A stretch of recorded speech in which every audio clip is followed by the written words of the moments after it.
Hello.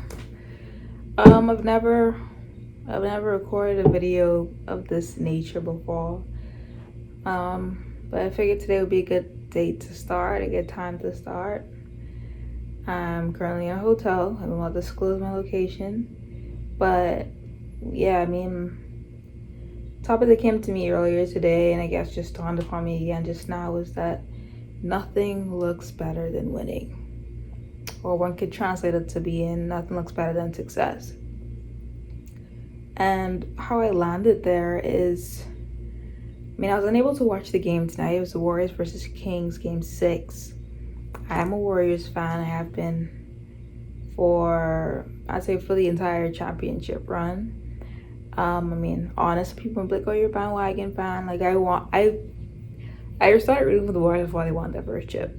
Like, just randomly, on a dime. I like that team. I want them to win. Not knowing much about basketball or watching any games like that. So I personally think it was pretty organic. But that's neither here nor there. With that said, I wasn't able to watch the game, but I watched the score and I watched the end of the game, and I just shook my head like, this is crazy. This is mad. But also stood out to me was that suddenly the Kings look really good.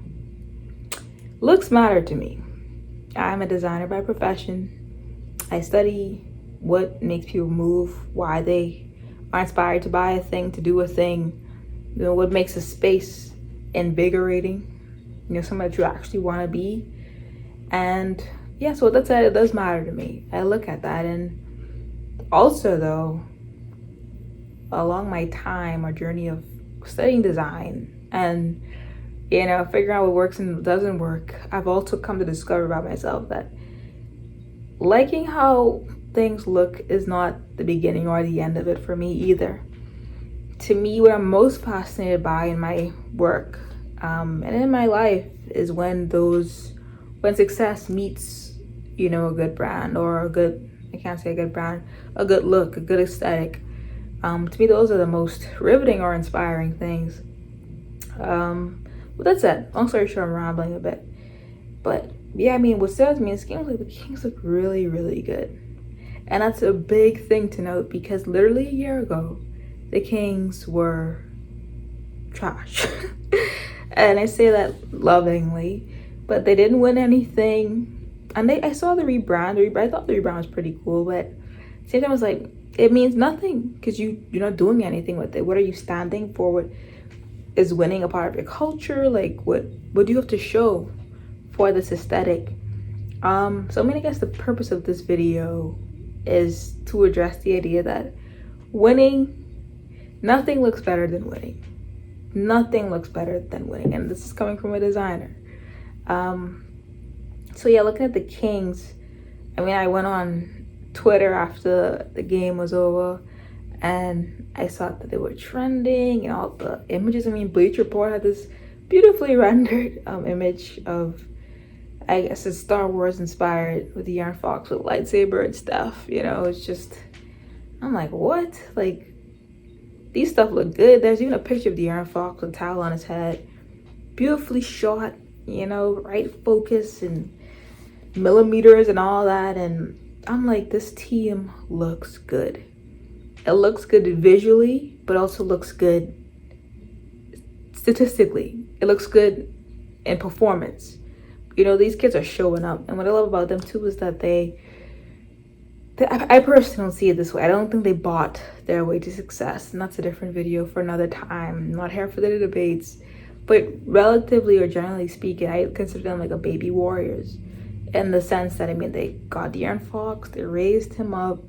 They did a lot of trades in, I'd say, the past year or so, but they got Mike Brown. Like, they moved pieces in a somewhat organic way, if not an organic way.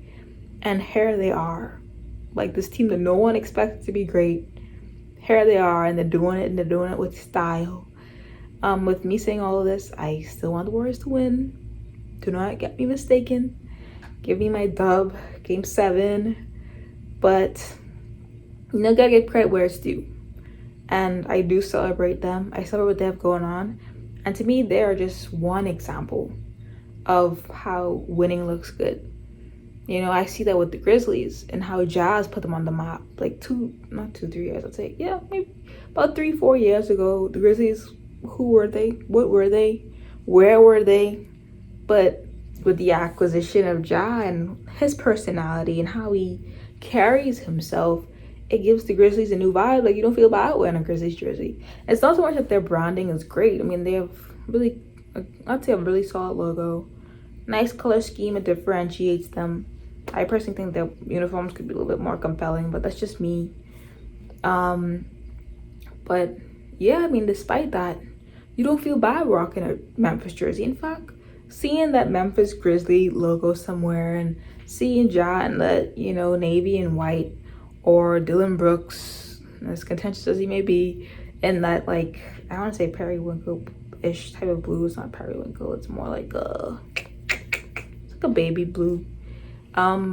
It's like, yeah, I get it. It makes sense. Somehow it makes sense. And it's making sense because they're making it make sense.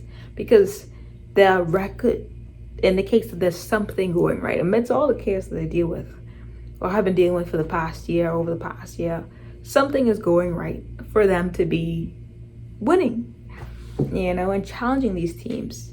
So, I don't know. I guess I landed on that just now. Like, winning, nothing looks better than winning. And to me, winning is not limited to, let's say, basketball and winning games. Like, those are good things, especially with basketball teams. But I'd even recall on, I think it was Jesus who mentioned, maybe it wasn't Jesus, but it was in the Bible where they mentioned, you'll know them by their fruits. You know, like, usually winning is the byproduct of a greater victory. You see a very successful athlete, it's because they put discipline into their craft. They put time and study and effort to the craft. Like, Klay Thompson just was talking the other day about how he admired Steph for so long because Steph puts in a lot of work. Like, there's no way that he couldn't be great. You know, so I'm starting to see even what winning and success looks like as seeing winning and success as something different. You know, I see discipline as success. I see consistency as success. I see character as success. I see, you know, having values and, you know, the way you treat people and the way you show up as yourself for the people around you in service to others. To me, those things are wealth, and they're wealth because, one, they do generate wealth. That's not even my number one, but that's a point. It's a sidebar. They generate wealth, but it's because they lead to the outcomes that you kind of want out of your life, you know? You know, like you have stronger relationships. You have a healthier body because you're more disciplined and you're learning what's good and what's not good. You know, like winning, we need to start to expand our conversations about it, you know, and what looks good. A lot of times, not all the time, sometimes you have people photoshopping and putting things together that don't really exist. We're talking about true sustainable success. That's my other point regarding those qualities of discipline and love and service and showing up and being consistent and being a good character and integrity. Those things, when you have them, they prove to be sustainable in the sense that they're built into your identity. You know, they're built into your lifestyle and your habits, and therefore they start to bleed and ripple into everything else. There is no way, I strongly believe, that when you have those things at the focus, seek ye first the kingdom of God and his righteousness, and all these things will be added unto you. There's no way that you could, to me, invest in, you know, truth and love and good pursuits and being disciplined and, you know, really surrendering your life in that way that you can see success. So, long story short, moral of the story, winning, nothing looks better. I keep mixing my words. Nothing looks better than winning. The things that we admire the most as people, you know, the brands that sing to us. Coca-Cola doesn't look good because it just looks good. Coca-Cola is Coca-Cola because the product is delicious. Granted, I'm not endorsing Coke by any means, but its pedigree stands, and as a result, it looks great to us. Like, oh yeah, that's a nice. I mean, it's a great mark. Don't get me wrong, classic. definitely passes the designer's check. But it looks even better because of what it stands for and what it does, what it means, what it provides, what it offers its success over an extended period of time. And on the flip side too, I mean, on one hand, to me, winning, like I said, a comprehensive, innate sense of winning breeds an external sense of winning or an external appreciation of what you have going on. But also too, sometimes you could start off with nothing, like absolute junk. And just through what you do with that and how you manage that, you could have resources that make the junk not look so junky. You know, like consider a company that starts with like a trash logo, maybe no logo, plain colors, just nothing. But going door to door, meeting the right people, saying the right things, providing true value to your clients or consumers.